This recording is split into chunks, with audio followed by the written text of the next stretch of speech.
اقترب للناس حسابهم وهم فی غفلۃ معرضون، لوگوں کے لیے حساب کا وقت نہایت ہی قریب آ گیا ہے، جبکہ یہ غفلت میں پڑے ہوئے ہیں، منہ پھیرے ہوئے ہیں سارے لوگ۔ بلکہ اللہ کے نبی صلی اللہ علیہ وسلم اپنے زمانے اقدس میں یوں ارشاد فرمایا کرتے کہ میں اور قیامت اس طرح سے ہیں، یعنی اتنا قریب ہیں جیسے انگلیاں۔ 1400 سال پہلے کے عرصے کو حضور نے قریب فرمایا، تو اب تو ہم بالکل ہی قریب آئے ہیں، اس طور پر کہ قیامت ہمارے سر پر ہے۔ ساری نشانیاں ظاہر ہو چکی ہیں، محض چند بڑی نشانیوں کو آنا باقی ہے، جس کے بعد قیامت قائم ہو جائے گی۔ ہمارے بزرگوں نے آج جو موجود ہیں، انہوں نے بھی جو پیشین گوئیاں کی، اے لوگو تم بہت زیادہ پھیلنے کی کوشش نہ کرو، اس لیے کہ سب سے بڑے فتنے، سب سے بڑی علامات قیامت کی جو آنی ہیں وہ بالکل قریب ہیں تمہاری زندگیوں سے۔ دجال کا ظہور، یاجوج ماجوج کا نکلنا بہت ہی قریب ہے۔ اللہ تعالیٰ قرآن میں آج کی اس پارے میں ہم نے یہ بھی پڑھا، حتیٰ اذا فتحت یاجوج و ماجوج، یاجوج ماجوج کو کھول دیا جائے گا۔ یہ کوئی دو آدمی نہیں ہے، ایک بہت بڑی فوج ہے، بہت بڑی فوج، اتنی کہ انسانوں سے بھی زیادہ ہیں۔ اور یہ جب دنیا میں داخل ہو جائیں گے، ان کو اللہ تعالیٰ نے جزیروں پر قید کیا ہے۔ سد سکندری قرآن پاک میں اس کا بھی ذکر آیا ہے، کل 16ویں پارے میں ہم نے پڑھا تھا۔ حضرت ذوالقرنین ایک بزرگ ہیں جن کا تذکرہ آیا ہے، سکندر ذوالقرنین، اللہ نے ان کو پوری دنیا کی بادشاہت عطا فرمائی تھی، تو ان کو اللہ تعالیٰ نے حکم دیا تھا کہ یہ یاجوج ماجوج اس زمانے میں بہت فساد مچاتے تھے کہ ان کو قید کر دو کہیں پر۔ تو لوگوں نے آپ سے کہا، قالوا یا ذا القرنین ان یاجوج و ماجوج مفسدون فی الارض فہل نجعل لک خرجا، یہ زمین میں اتنا فساد مچاتے ہیں تو آپ ہمارے لیے کوئی ان سے نکلنے کا راستہ بنا دیجئے۔ تو انہوں نے ایک دیوار بنائی تھی جس کا ذکر قرآن پاک میں ہے۔ حضرت ذوالقرنین نے سیسا پگھلا کر کے ایک بہت ہی مضبوط دیوار کھینچی۔ وہ دیوار کہاں ہے اللہ بہتر جانے، ہمیں قرآن نے اتنا کہا ہے کہ انہوں نے دیوار میں انہیں قید کیا۔ اور آتونی زبر الحدید حتی اذا ساوا بین الصدفین وقال انفخوا حتی اذا جعلہ نارا قال آتونی افرغ علیہ قطرا، یہ ذکر جو ہے ان کے دیوار بنانے کا ہے۔ پہلے اس سیسے کو پگھلایا گیا، آگ بنی، پھر اس کو مضبوط کیا گیا، پھر دیوار تعمیر ہوئی۔ اب وہ یاجوج ماجوج کی جو فوج ہے انہیں قید کر دیا گیا۔ حدیث پاک میں ہے وہ روزانہ دیوار کو توڑنے کی کوشش کرتے رہتے ہیں، پوری رات بھر دیوار کو چاٹتے ہیں یہاں تک کہ وہ تھوڑی باقی رہ جاتی ہے۔ تو تھوڑی باقی رہتی ہے، صبح کے وقت وہ تھک جاتے ہیں اور کہتے ہیں چلو باقی کا کل کر لیں گے، یہ کل نکل جائے گی۔ وہ جیسے ہی واپس آتے ہیں اللہ تعالیٰ اس دیوار کو جیسی تھی ویسی بنا دیتا ہے، روز کا معمول ان کا ہے۔ اور پھر فرمایا گیا کہ اخیر میں وہ یہ کہیں گے، پوری دیوار کو چاٹتے چاٹتے یا توڑتے توڑتے قریب کو پہنچ جائیں گے، تب وہ یوں کہیں گے انشاءاللہ کل تو ختم ہو ہی جائے گی، اللہ نے چاہا تو وہ جس دن وہ کہیں گے تو پھر وہ دیوار ٹوٹ جائے گی، انشاءاللہ کا استعمال کریں گے۔ اس کے بعد دیوار جب ٹوٹے گی تو وہ پوری فوج داخل ہوگی پوری دنیا میں، اور وہ اتنا فساد مچائیں گے کہ ہر چیز کو کھائیں گے، ہر چیز کو، یعنی ان کے لیے کوئی کھانے کی چیزیں مخصوص نہیں، پوری کھیتیاں چر جائیں گے، پورے مویشی جانور چبا جائیں گے، استعمال کرنے والی چیزیں کھا جائیں گے، لکڑیاں کھا جائیں گے، کوئی چیز باقی نہیں چھوڑیں گے، سب چیزیں کھائیں گے۔ وہ ایک بہت بڑا فتنہ ہوگا قیامت سے پہلے، پھر اللہ تبارک و تعالیٰ انہیں ہلاک فرمائے گا۔ دجال کا ظاہر ہونا بہت ہی قریب ہے۔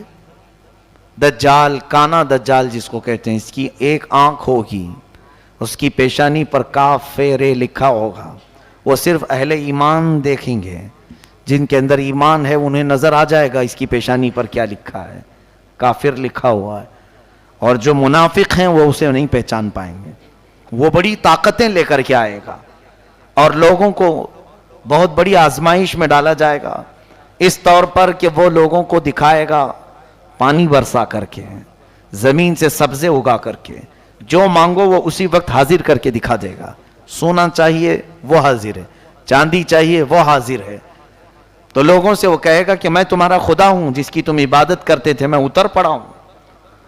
تو جو اسے مان لے گا تو وہ کافر و مرتد ہو جائے گا، اور جو نہیں مانے گا اسے وہ سخت سزائیں دے گا، یہاں تک کہ تیل کو گرمائے گا اور مومنوں کو اس میں ڈالے گا کھولتے ہوئے تیل میں، یا پھر کوئی مومن اس کو نہ مانے تو اس کی دونوں ٹانگ پکڑ کر چیر دے گا، ہلاک کرے گا۔ اس طرح سے سخت اذیتیں دے گا ایمان والوں کو، لیکن اللہ جس کے ایمان کی حفاظت کرے وہ دجال کے فتنوں سے محفوظ رہے گا۔ حضور اکرم صلی اللہ علیہ وسلم دعا کیا کرتے تھے، نعوذ بک من فتنة المسیح الدجال، اے مولا ہم تیری پناہ مانگتے ہیں مسیح الدجال سے، یہ کانا جو دجال آئے گا۔ تو اے لوگوں آپ بھی دعا میں مشغول رہیں، اس لیے کہ وہ زمانہ نہایت قریب۔ مجھے تو نظر آتا ہے کہ جو جو علامتیں دجال کے ظاہر ہونے کی بتائی گئی تھیں وہ سب آ گئی دنیا میں۔ جھوٹ کو سچ کر کے دکھانا عام ہو جائے گا، ہر جھوٹی چیز۔ یہ دجال کی ذریت، یہ پوری میڈیا جو آج دنیا میں ہے، یہ دجال کے آنے کی راہ ہموار کر رہے ہیں۔ اور دجال کیا ہوگا؟ یہودی اس کو مسیحا سمجھتے ہیں،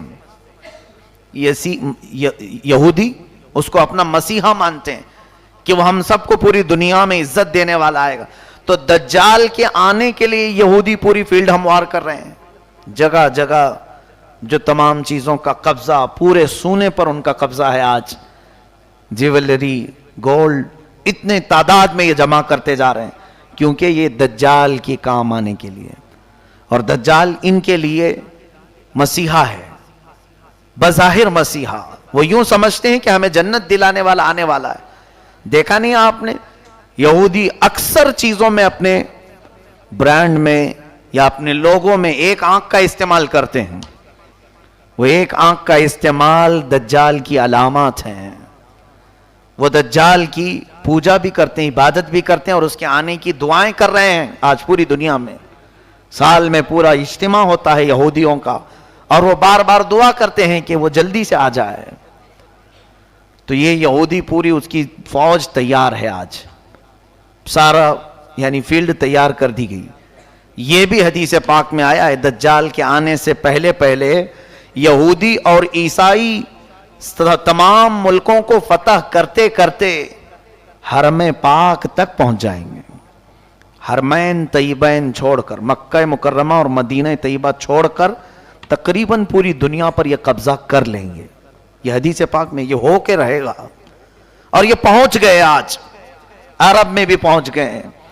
آج عرب کے تمام ایئرپورٹ، سعودی عرب، اصل میں اس کو سعودی کہنا مناسب نہیں سمجھتا، وہ عرب شریف تھا، ان ظالموں نے اس کو سعودی بنایا ہے، پہلے نہیں تھا یہ سعودی۔ اس کو انہوں نے اپنے خاندانی نام سے ملک کو تجویز کیا ہے۔ وہ عرب ہے، حجاز ہے حضور کے زمانے کا۔ وہاں اب تقریباً سیکورٹی کے تمام معاملات بادشاہوں نے اب اسرائیل کو دے دیا ہے، یہودیوں کو دے دیا ہے۔ حتیٰ کہ ابھی نئی خبر یہ بھی ملنے کو آ رہی ہے کہ حج اور عمرے کے تمام انتظامات اسرائیلی کمپنی کو دیے جانے والے ہیں، یعنی وہ بہتر سے بہتر سیکورٹی فراہم کریں گے۔ کتنے سالوں سے، کئی 100 سالوں سے اسرائیل کا اور عرب کا کوئی تعلق نہیں تھا، سفارتی تعلق نہیں تھا۔ ابھی جا کر کے یہ تعلق بھی قائم ہونا شروع ہوا کہ براہ راست سعودی عرب سے پروازیں، طیارے، پلین اسرائیل جا سکتے ہیں، آ سکتے ہیں۔ یہ ساری چیزیں ہموار ہو گئیں، ان کی تمام دوستی کھل کر کے آ گئی اب، یعنی یہ یہود کو عرب میں داخل کرنے کے تمام راستے پیدا کر چکے ہیں۔ کیا یہ علامات نہیں؟ حضور صلی اللہ علیہ وسلم کی حدیثیں پڑھو، دجال کے آنے کی اور کیا علامات ہیں؟ فرمایا عرب جب کثرت سے گناہ میں مبتلا ہو جائیں گے، کثرت الخبث، یعنی خباثت عام ہو جائے گی۔ اسی کی تو ایک کڑی ہے کہ اب عرب میں بیچ بننے جا رہے ہیں، سینما تھیٹر کھلنے جا رہے ہیں، جوئے کے اڈے اوپن ہو رہے ہیں. یہ میرے آقا نے فرما دیا تھا عرب جو ہے خباثت میں مشغول ہو جائیں گے، علل اعلان برائیوں. پہلے سے تو تھی ان کے اندر لیکن اب کھل کر کے. یہ دجال کے آنے کی بڑی بڑی علامتیں ہیں. دریائے تبری جس کے متعلق یہ فرمایا گیا اس کا پانی سوکھ جائے گا تب دجال آ جائے گا. ابھی ہم نے رپورٹ میں دیکھا ہے کہ 2 یا 2.5 فٹ پانی اس میں بچ گیا ہے دریائے تبری میں. یہ تمام چیزیں اتنی قریب ہیں اور میرا مولا فرماتا ہے اقترب للناس حسابهم وهم فی غفلۃ. بہت ہی قریب آ گیا ہے لوگوں کے حساب کا وقت جبکہ یہ غفلت میں پڑے ہوئے ہیں. ایسا لگتا ہے کہ کچھ حساب دینا ہی نہیں ہے. قیامت کے آنے کے آثار تمہارے لیے سب چیزیں جو میرے آقا نے فرمایا سب کھل کر کے آنے لگی. پھر کیوں ہم واپس جانے کی انتظار میں نہیں؟ اپنے لیے تیاریاں. آج دیکھیں بچہ بچہ گھر میں اپنے ماں باپ سے ایک چیز پوچھتا ہے عید کے میرے جوڑے کون سے ہیں. ماں باپ یا پھر تقریباً آج اکثر لوگوں کو آپ کسی مارکیٹ میں ہی دیکھیں گے سارے بازار بھرے ہوئے ہیں آج. کیوں؟ عید کی خریداری ہے. عید میں پہننا تو ہے میاں، ابھی عید تو 15-20 دن باقی ہے لیکن تیاری اب سے شروع ہے. ٹیلروں کے پاس جانا اور پھر اپنے سجنے سنورنے کے سامان لینا، یہ سب چیزیں ہو چکی. تقریباً عید آنے سے پہلے پہلے سب کے کپڑے تیار ہیں. گھر میں کیا بننا ہے یہ بھی تیار ہے، گھر میں کیسے سجاوٹ ہوگی یہ بھی تیار ہے، سب تیار ہے. ایک دن کی عید کے لیے ہم مہینہ بھر سے تیاریاں کر رہے ہیں. میرے عزیزو قیامت میں مولا کے حضور کھڑے ہونے کی کیا تیاری کی؟ کون کون سی تیاریاں ہمارے پاس؟ کبھی اپنے بچوں کو سکھایا کہ بیٹا وہاں رب تعالیٰ تو تجھے ننگا کر دے گا، تو کیا پہنے گا؟ قرآن پڑھا، اپنے لیے کچھ رکھا؟ کہیں تمہاری کوئی چوپڑی میں چھوٹی سی نوٹ بک میں لکھا ہوا ہے کہ میں نے اپنی زندگی میں اتنے ختم قرآن کیے ہیں، اتنی تسبیحات پڑھے ہیں، اتنے ذکر کیے ہیں؟ یا پھر کوئی تو چیزیں ایسی لکھ کر کے رکھو کہ رب تبارک و تعالیٰ کے حضور اگر پوچھا جائے تو یہ پیش کر دوں گا. ہم تو اندھا دھند جی رہے ہیں، ہم کو تو کوئی خبر ہی نہیں. باقی سب ہم جوڑے گنتے ہیں، ہر چیز کی تمام ہم کو حساب کتاب سب معلوم ہے. کس دن کیا بنے گا، کس دن کیا سجایا جائے گا، کس دن کیا پہنا جائے گا. میرے عزیزو یہ غفلت کی زندگی ہمارے لیے بہت ہی خطرناک ہے. مسلمان کی زندگی ایسی نہیں ہونی چاہیے. کفار و مشرکین اگر ایسے جیتے ہیں تو ان کے لیے تو اللہ نے جہنم تیار کیا ہے. اللہ فرماتا اعدت للکافرین، میں نے جہنم کو کافروں کے لیے تیار کیا ہے. تم کیوں اس کی تیاری کر رہے ہو؟ فاتقوا النار التي وقودها الناس والحجارة اعدت للکافرین، اس جہنم کی آگ سے ڈرو جس کا ایندھن میں نے انسانوں کو اور پتھروں کو بنایا. لیکن وہ جہنم کس کے لیے ہے؟ اے لوگو، کافروں کے لیے. تم خوش نصیب ہو، اللہ نے تمہارے لیے کہیں پر بھی قرآن میں ایک جگہ بھی نہیں فرمایا کہ جہنم ہے، بلکہ سب جگہ تمہارے لیے فرمایا ان الذین آمنوا وعملوا الصالحات کانت لہم جنات الفردوس نزلا. جو ایمان لائے ہیں، عمل صالح کیے ہیں، اے لوگوں، ان کی مہمان نوازی کے لیے تو میں نے جنت الفردوس بنایا ہے. ایک جگہ نہیں، ہر پارے میں تمہیں ملے گا جنات تجری من تحتها الانہار خالدین فیہا.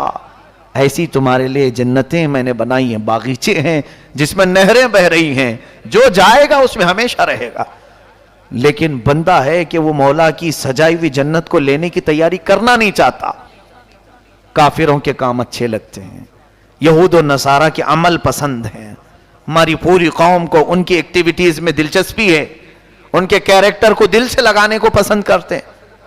باقی رہی بات مصطفیٰ کریم صلی اللہ علیہ وسلم نے جو اخلاق کریمانہ دیے تھے، اور اسی لیے سچ فرمایا تھا میرے آقا نے، دنیا میں ایسے جیو جیسے مسافر رہتا ہے، بہت جلدی تم چلے جاؤ گے یہاں سے، اور ہمیشہ کی زندگی کو کیوں یہ چھوٹی سی زندگی پر قربان کرتے ہو؟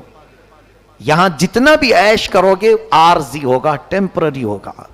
ارے دیکھتے نہیں یہاں کپڑے بھی پرانے ہوتے ہیں، دیکھتے نہیں یہاں پر چیزیں بھی پرانی ہو جاتی ہیں، بہت جلدی پرانی ہوتی ہیں. اور تم دیکھتے دیکھتے ابھی تمہاری جو جوانی ہے وہ جھریوں میں بدل جائے گی، ابھی چہرے پر رنکلز آنے شروع ہو جائیں گے. دانت جھڑنے شروع ہوں گے، بال سفید ہونے لگیں، کمر جھکنے لگے گی. دنیا کا تو قرار ہے ہی نہیں کسی چیز پر. بہت تیزی سے تمہارے اندر تبدیلی لا رہی ہے. کیا اپنے پچھلے حالات دیکھتے نہیں؟ ذرا شیشے میں جا کر دیکھ لینا، چند دن پہلے یا چند سال پہلے تمہارا چہرہ کیسا تھا، آج کیسا ہے؟ بدل رہا ہے کہ نہیں بدل رہا؟ بوڑھے لوگ اپنے چہرے دیکھیں، کیا ان کے بال کبھی کالے نہیں تھے؟ کیا ان کے چہرے جگمگاتے نہیں تھے حسن سے؟ بہت جلدی تمہارے چہروں پر بھی جھریاں آ گئیں، بدل گئے. تو کیوں یہ نہیں سمجھتے کہ یہاں کی کوئی چیز میں قرار ہے ہی نہیں، پائیداری ہے ہی نہیں. بہت تیزی سے دنیا ہماری ساری چیزیں بدل دیتی. لیکن مولا فرماتا ہے جس کو میں نے جنتی لباس پہنایا وہ کبھی پرانا نہیں ہوگا. جنتی جو بھی اندر جائے گا وہ کبھی بوڑھا نہیں ہوگا. جو جوان ہے جوان ہی ہمیشہ کے لیے. وہ پائیداری ہے، اس کے اندر استقرار ہے، قرار ہے. ان تمام چیزوں کو چھوڑ کر بندہ اپنی غفلت میں جی رہا ہے. اسے مختصر سا عیش چاہیے. خیر، اللہ ہمیں دنیا کی مکاریوں اور عیاریوں سے بچائے. بس دنیا سے اتنا لے لو جتنا جینے کے کام آ جائے، اتنا حاصل کر لو جتنا یہاں سے زندگی گزر جائے. لوگوں کے سامنے ہاتھ پھیلانا نہ پڑے، اللہ اپنا محتاج بنائے رکھے، بس اتنی زندگی گزار لو. باقی رہی بات بہت زیادہ پھیلنے کی تو جنت میں پھیلا لو، وہاں زیادہ سے زیادہ پھیلا لو جتنا ہو سکتا ہے. تم کثرت سے دعا کرو.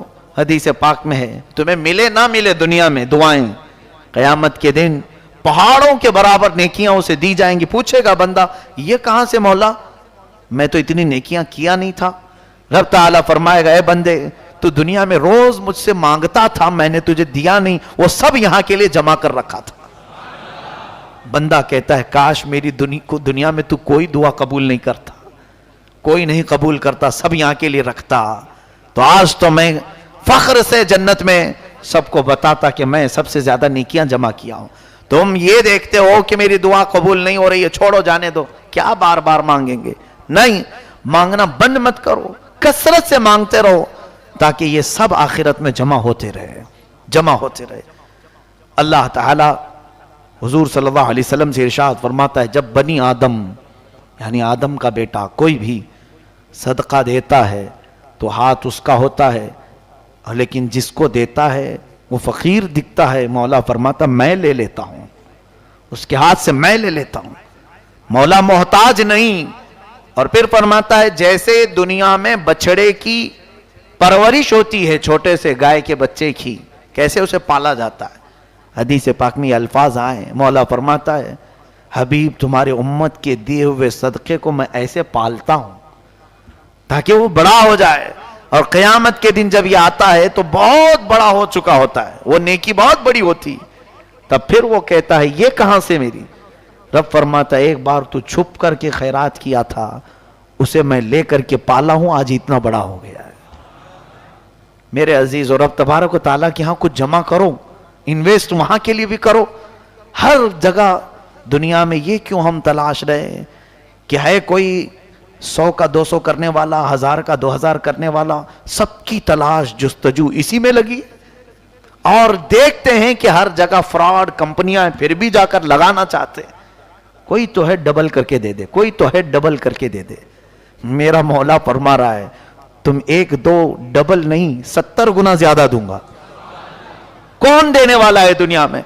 بلکہ تیسرے پارے میں تو اللہ فرماتا ہے مثل الذین ينفقون اموالهم فی سبیل اللہ کمثل حبۃ انبتت 7 سنابل فی کل سنبلۃ 100 حبہ.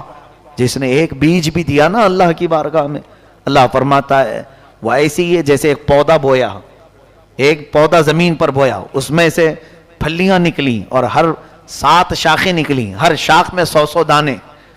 اس طرح سمجھو کہ تمہاری ایک خیرات کو اللہ 10 گنا 70 گنا نہیں 700 گنا بڑھا کر کے دے گا. لیکن کہاں ہے ہمارا یقین؟ ہمیں یقین ان دنیاوی چیٹروں پر ہوتا ہے، دھوکے بازوں پر ہوتا ہے، جو ہمیں پرسنٹیج دینے کو تیار ہے، وہ بھی سود پر، حرام چیزوں پر. دنیا میں ہم مسلمان بن کر جئیں تو میرے آقا صلی اللہ علیہ وسلم کے بتائے ہوئے طریقے پر جی.